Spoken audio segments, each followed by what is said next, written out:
Welcome to the Otherweb. Our guest today is Gloria Mark, a professor, a visiting researcher at Microsoft, and a world-renowned expert on the way digital media and mobile devices affect people's lives. Professor Mark, welcome to the show. Thanks for having me. Thank you so much for joining. So let's start with a really general question. What is social computing?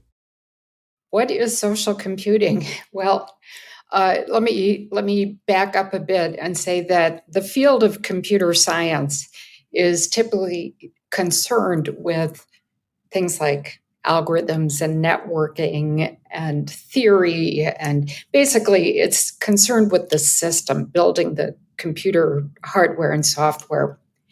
Social computing is about understanding how that system interacts with people and how it affects people's relationships, how it affects people at a group level, organizational level, and societal level. So it looks at social aspects of people and how these social aspects change when they use computers in their lives. So the social aspects obviously change when they use computers, but also you can look at a group of people as a computation device almost, no? Or is that a different field? Well, some fields do, sure. Mm-hmm. You can. There's things like game theory, and you can model human interactions, and you make a lot of assumptions about humans that may not hold up. So social computing is less about using that kind of modeling and making those kinds of assumptions, and more looking at what people actually do, how they actually behave, how computing actually changes how people think. Okay, so let's dive into that then, because that's an issue that really interests me. It seems like humans have been co-evolving with computers essentially for the past 70, 80 years. And we've changed quite a bit. Our attention spans are much shorter. We seem to be a lot more stressed out. And also there are a lot of things that we used to be able to do and we can't do anymore, like recall a phone number or like find our own way when we look at a map. So how do you see this evolving? And is there such a thing as a good direction here, or is it all equally good and we just see where it leads? Well, let's unpack what you're saying. You're bringing a lot of things into it, and let's start with attention spans. So that's something that I have been studying and tracking over the last 20 years. And when we first started studying attention spans on computing devices, we found that people averaged about 2.5 minutes. Now, this was with information workers, so that these studies were done in a workplace. And we also used objective measures. So we're not using self-reports. We're not asking people to say, here's how long I pay attention, but we're actually measuring people's attention spans. In 2004, when we first started doing this, we found attention spans to average about 2.5 minutes. And since about 2016, we found attention spans to average 47 seconds. So they have declined in length. Since 2012, we've been using software to be able to measure this, to get pretty accurate results. So your question, how is computing affecting us in terms of attention? When we're on screens, our attention spans are getting shorter. Now, you mentioned some other things too. We can go into if you like. Well, let's dive deeper into attention span for a second, because I found, at least with my own subjective experience, I'm n equals 1, that at some point I was appalled at what my attention span has become. And I was thinking, how can I fix this? And it seemed like picking up physical books resets things pretty quickly. If I just read a book before bed for a week, then suddenly my attention span is back to what it was 20 years ago. Is that universal, or is that just that I have an odd soft spot for books and that works on me this way? So people do have different behaviors when they're on screens versus when they're off screens. So if people are off screens, and if they pick up a physical book, and if they're really careful to put their phone in another room so it's not accessible, then people have a pretty good chance of paying attention for some time. So, as long as they have long form content and they're not on screens, they have a pretty good shot at paying attention. The problem is when people are on screens, because we have developed habits of simply clicking to other sites. It turns out our research shows that people self-interrupt about as frequently as getting interrupted from something external to them. So what's external? It could be phone calls, could be text chimes, could be email notifications, social media notifications. People are just as likely to self-interrupt.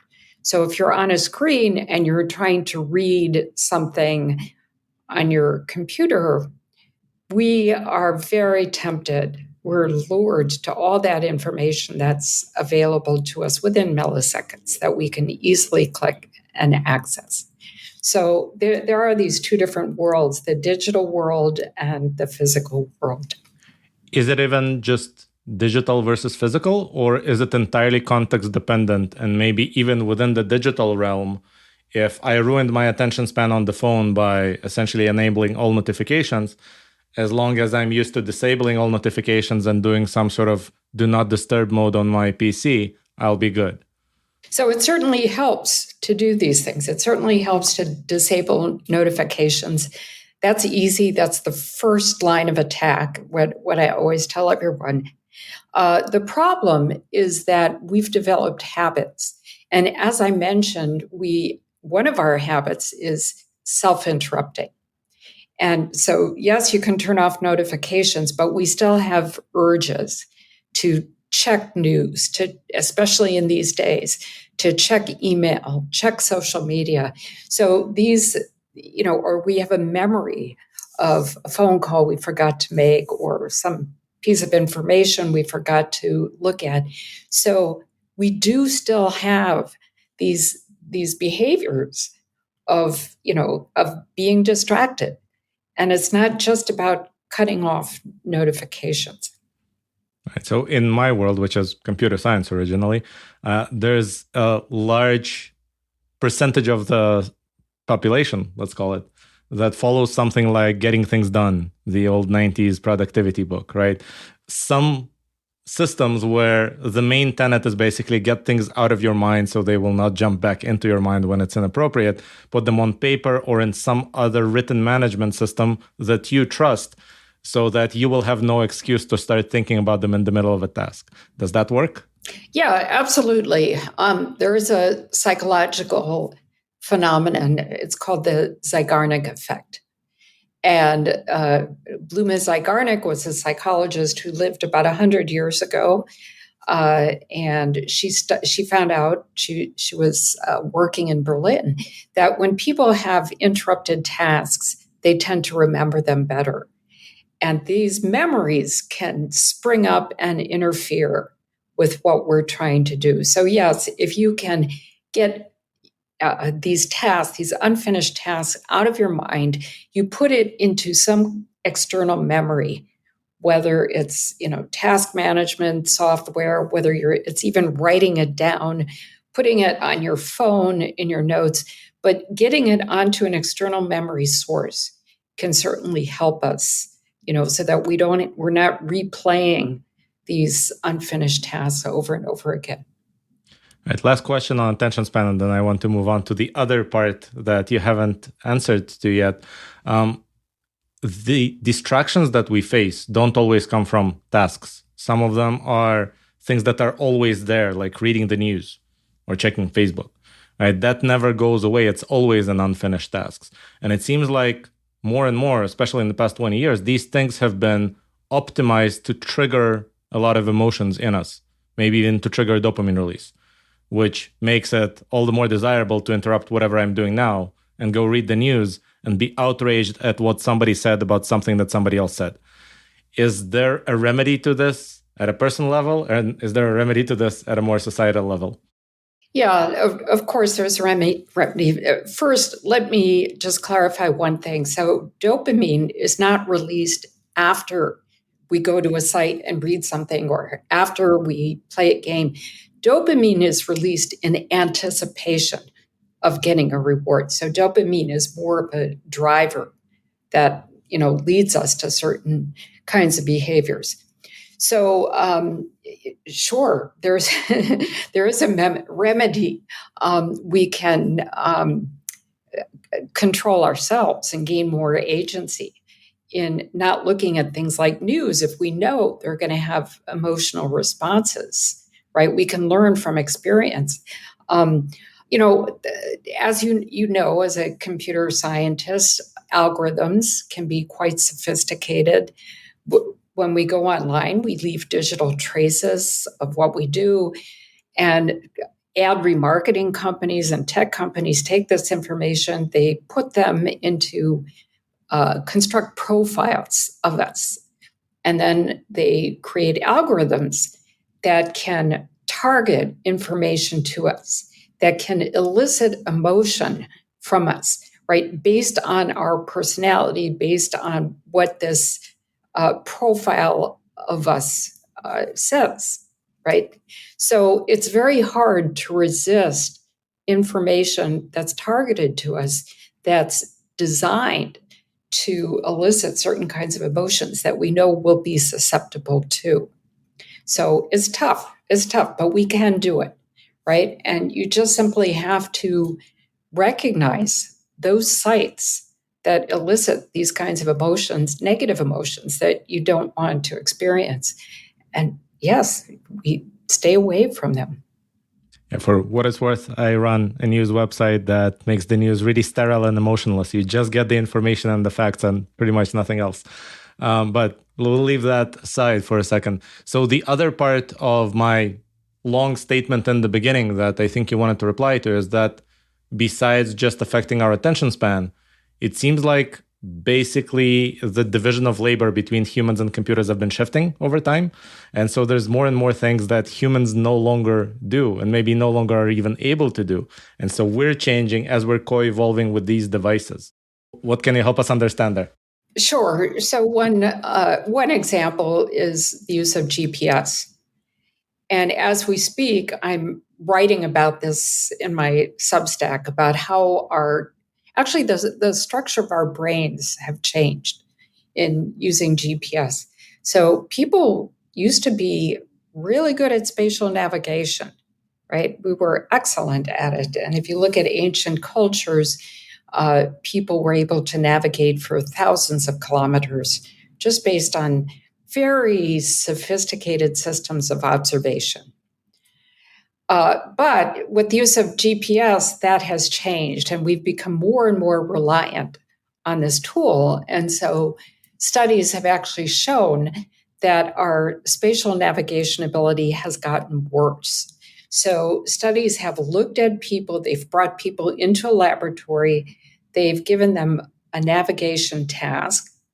Those people who used GPS longer in their lives had worse spatial navigation abilities than those people who used GPS less. And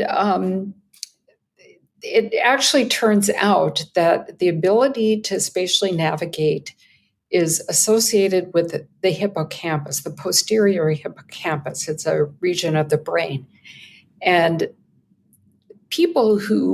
conversely, people who are really good at spatially navigating, and the population that's been studied are London taxi drivers. They actually have larger hippocampi, posterior hippocampi, than people who, were not trained to memorize an entire map of a very complex city like London. So the use of technology has affected our, parts of our brains with the case of GPS. Are there secondary effects? Like if you lose the ability to navigate because you're using GPS, you suddenly also, as a secondary side effect, lose the ability to do something else that you haven't thought of, but that happened to depend on the same part of the brain.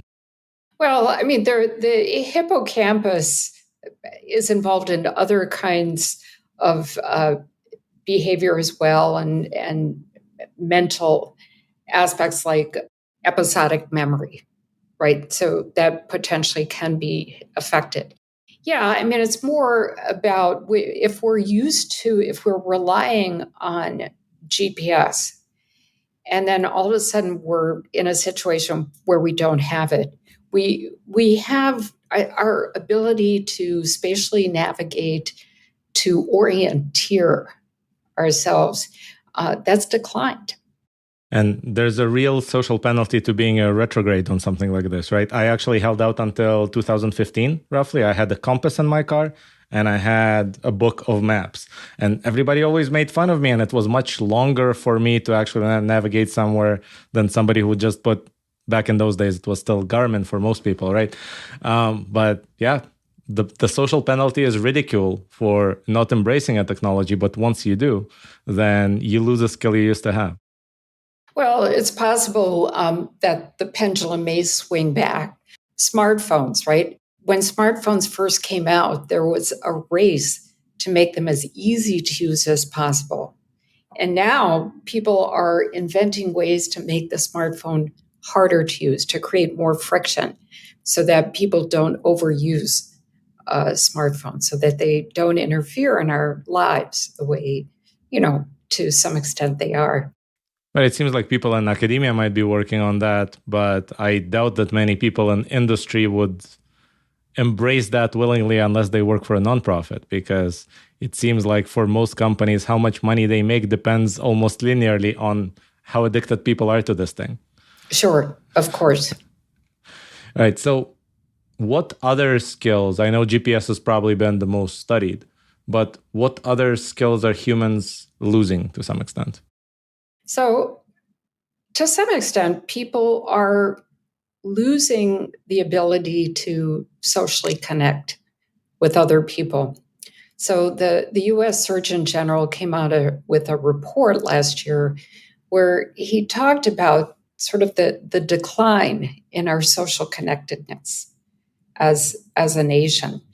And there are studies that show that when people use their phones, when they're in a conversation with another person, and of course, you will see, look around you, you'll see many people who will suddenly pick up their phone in the middle of a conversation. That interferes with people's ability to socially connect.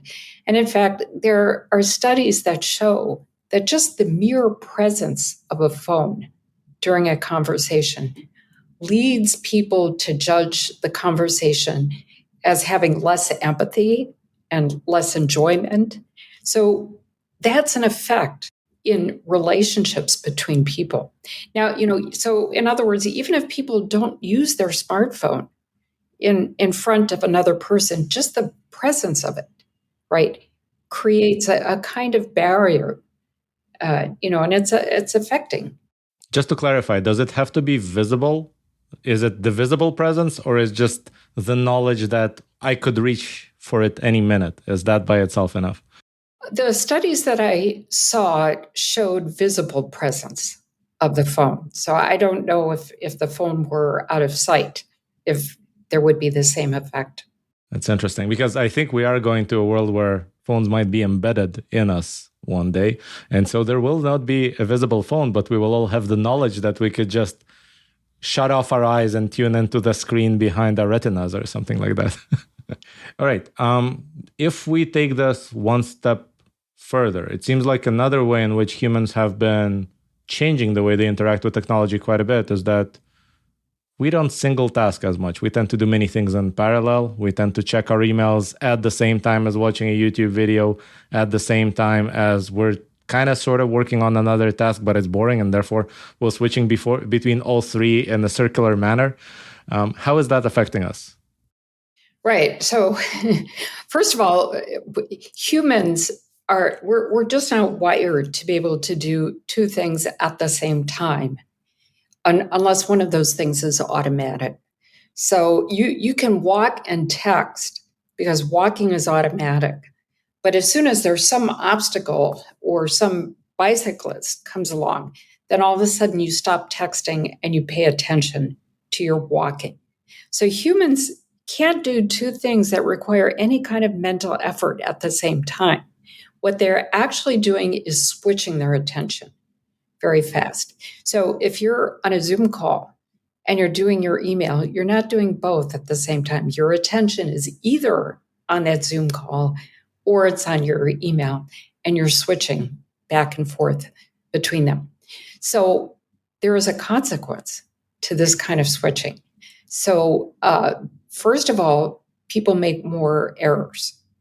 And there have just been decades of laboratory research that shows that when people switch their attention, they're trying to work on multiple tasks, they simply make more errors. And the second thing that happens is that there's a switch cost. And it actually takes people longer to finish all of these tasks than if they were to do these tasks sequentially. So if you had 3 tasks you had to do, you have to write an article, you have to deal with your email, and then you have to work on a grant proposal. So, I'm in academia. These are the things I do. If I were to keep switching between them, I start working on the article, I interrupt myself to check my email. Then I check on this grant proposal because some idea came to me. Then I go back to the article. It's going to take me longer to do those 3 things than if I were to simply work on that article, get to what's called a break point, which is a logical break in the task. Then I move over to my email, get that over with, finish that, then move over to the grant proposal. So what I'm doing is I'm minimizing the switch cost, and the switch cost is the time it takes to reorient to every new task. And sometimes, you might work on a task and it can create interference for the next task. So this happens when people interrupt themselves to read the news or to read social media or to check email. And you might read something in the news that's very disturbing. And then you try to go back to work, and that disturbing thought stays with you and interferes with what you're trying to do. So bottom line, multitasking creates a switch cost, making it longer to get things done. And the third thing that happens is that switching our attention so rapidly causes stress. It's not just associated with stress, there is causality. It causes stress. And, we did a study some years ago where we actually cut off email in an organization for a work week. And what happened was that people multitasked less, so they focused longer, and their stress went down. We had them wear heart rate monitors, and the heart rate monitors show that people's stress went down. Yeah, so it's interesting when you talk about switch costs. That immediately reminds me of operating systems, where every time you have a context switch, switching from one thread to the next, you need to basically forget all your short-term memory, everything that's in the registers, and load new short-term memory in, and there's a cost to that. That's right. I did want to play devil's advocate a little bit and see if there are some exceptions to these rules that you've laid out. One that immediately comes to mind is listening to an audiobook while driving. It seems that because audiobooks are only audio and driving is mostly visual and kinesthetic, we're able to do that and we still drive relatively well, and yet we recall what was in the audiobook, right? Yeah, that's a good point. So it has to do with what I said before, that if one of those tasks is automatic, then we can do two things at the same time. So if you're driving a straight route, and you can absolutely easily listen to an audiobook, right? Because driving can become an automatic task. But as soon as a car swerves in front of you and cuts you off, you're not going to be paying attention to what's on that audiobook. You're going to stop listening to it and you're going to pay attention to the road in front of you. It's like a trigger that's causing you to shift your attention. So yes, there are some things we can do at the same time, as long as one of those tasks is automatic. Okay. And then the other exception that immediately comes to my mind, and maybe I am unusual in this regard, and I was always a bit of a multitasker even before modern technology became a thing. I think one of the things that often caused me to try to maintain multiple tasks in my day that I can switch back and forth between is that after doing the same task for a while, it almost became boring enough to want to procrastinate. And then switching reduced that cost. So maybe I incurred the cost of switching, but I avoided the cost of boredom or of fighting the desire to procrastinate. Whereas if I had two tasks that were roughly equal in complexity, maybe, and I would just do this one for half an hour, then this one for half an hour, then this one for half an hour, then that one, right? And I would switch back and forth. It would be easier than spend 2 days fixing this bug and then spend 2 days implementing this feature. Is that a common thing, or is my brain just weird? It's quite common. Our research shows that when people are bored and when they have a feeling to procrastinate, they're more susceptible to distraction. And the susceptibility could be from something external to them, like you're kind of keeping an eye out on who's walking down the hallway in your office, and you might want to call to someone. It could also be from within us, right? This urge to check the news, right? Why do I check the news? A lot of it is because I'm bored or because I'm procrastinating. So it is really quite common to do it. In contrast, when we're deeply focused on something and we're very engaged, we're very motivated, we're not so susceptible to distraction, right? We can stay on track. Yeah, but typically it's when you're talking about something big, then yes, you can stay on track, but still within it, you break it into smaller pieces. The same piece for too long, at least for restless people, it ends up incurring some sort of a cost. So is there a way to avoid both costs at the same time, or do I just have to balance out the cost of switching versus the cost of wanting to procrastinate? So I think we have to reframe how we think about this. So it's human to be distracted. Absolutely. There's really no problem to be distracted. The problem is when we can't pull ourselves out of that distraction. So we also found in our research that people who have really good self-regulation, they're able to go and check social media. They can check it for a few minutes, but they can pull themselves out. And they use this time to take a mental break, to just kind of calm their mind down. And, like you talked about boredom, do something that's a little bit different, kind of reset and get back on track. But people with poor skills of self-regulation, they can't do it. So they're the ones that go on social media and can go down a rabbit hole and not come out. And, there's actually a good chunk of the population that has poor self-regulation. So, and if you're listening and you feel that this applies to you, don't despair, because you can do something. And one of the first things you can do is to become aware of when you're being distracted and try to probe yourself to understand the reasons for distraction. So, as I mentioned for myself, it's generally boredom or procrastination. And once I recognize that, boy, that's very powerful. And that helps me become more intentional in what I'm doing. And when I'm intentional, I can form a plan. So if I look at this task, I have to write a chapter, and it's not a topic I'm so interested in, but my attention is okay, I'm going to work for 30 more minutes, and then I'm going to reward myself with a break, right? The other thing is that we can get distracted very easily when we're mentally fatigued. And so the way you can prevent that is to take really good breaks and take regular breaks and make sure we don't get mentally fatigued. Mental fatigue has a big cost. It's stress. It can lead to chronic stress if we do this day after day.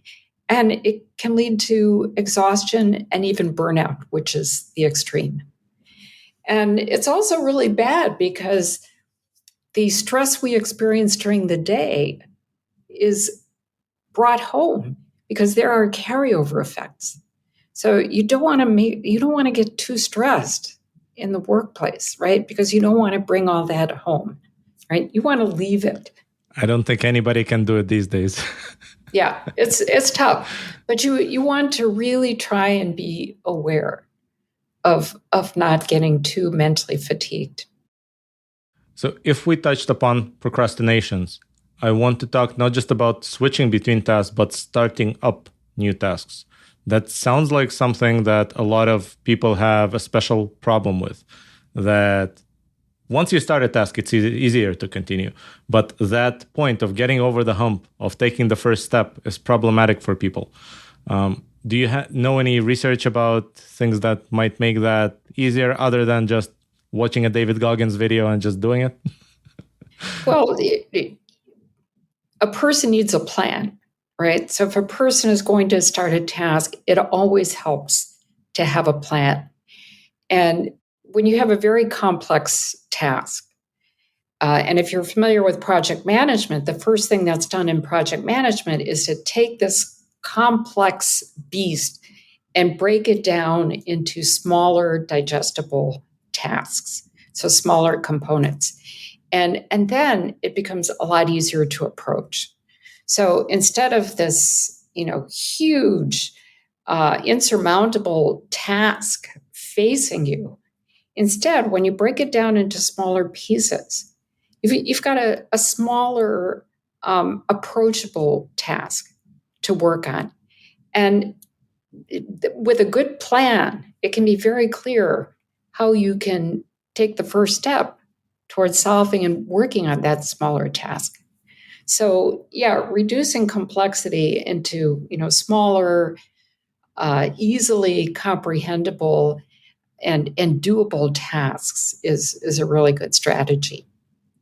All right, let's try to round everything up together and connect it to a grand strategy that people can follow. If you're talking to a teenager right now, let's say, and you want to just give them good general advice of how to interact with technology, how to structure their life so that technology doesn't ruin their abilities to navigate in space, what's your advice? Well, my first advice is pay more attention to the physical world and to in-person interactions. And, when teens and young children are on devices, it introduces an opportunity cost. So the time that they're on devices is less time that they have being with other people, being out in the real world, and it affects development, right? It affects social development because when you're interacting with people through text or through social media, you don't have the same variety of social cues that a person has when they're in person. And that's part of development, is understanding those social cues and reacting to them, right? It's part of our socialization as a species.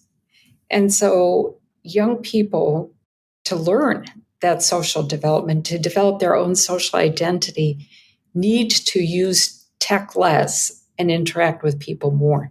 And the other aspect of that is that, we have become a sedentary species. So I did a study with colleagues where we tracked 750 people across the US for a year using sensors. And we tracked a lot of different behaviors.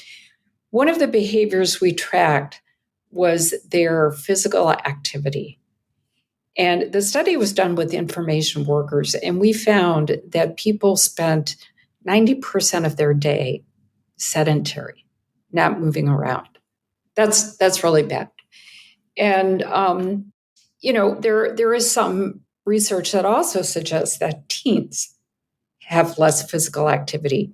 So it's so important to get that physical activity, get off the screens, get out, and move around. And that's part of developing good motor coordination as well. So and teens may need assistance. I get it. It's hard. There's a lot of peer pressure. I mean, we've studied teens and college students, and they tell us that there is so much peer pressure to stay on their devices, to stay on social media. And so we have to tackle this problem more at a societal level. So I think that schools can have media literacy programs to help teach teens what are healthy behaviors with tech. And yes, parents need to do their part and play their part, play a role as well. But it's really good to have schools to help scaffold that. And one of the most important things that parents can do is be good role models. And when a child sees their parent on their device all the time or on their phone all the time, it sends a signal. And it's saying that, it's okay to be on tech all the time. And it's okay not to interact with other people who are in the same room. And so parents need to think very carefully about when they're using their devices. And, a good rule is that if your child is in the room with you, don't use your device, be with your child, right? I can't tell you how many countless times I've seen parents who are on their devices and not paying attention to their kids. And I walk through a park and I've seen young kids tugging at their mothers, pay attention to me, and the mother is on the phone. And this extends through to teens as well. So parents, be good role models, schools, media literacy programs. So for anybody listening to this, remember, Instagram is for the bathroom. Don't use it when there are other people around. All right. Professor Gloria Mark, thank you so much. It's been a blast.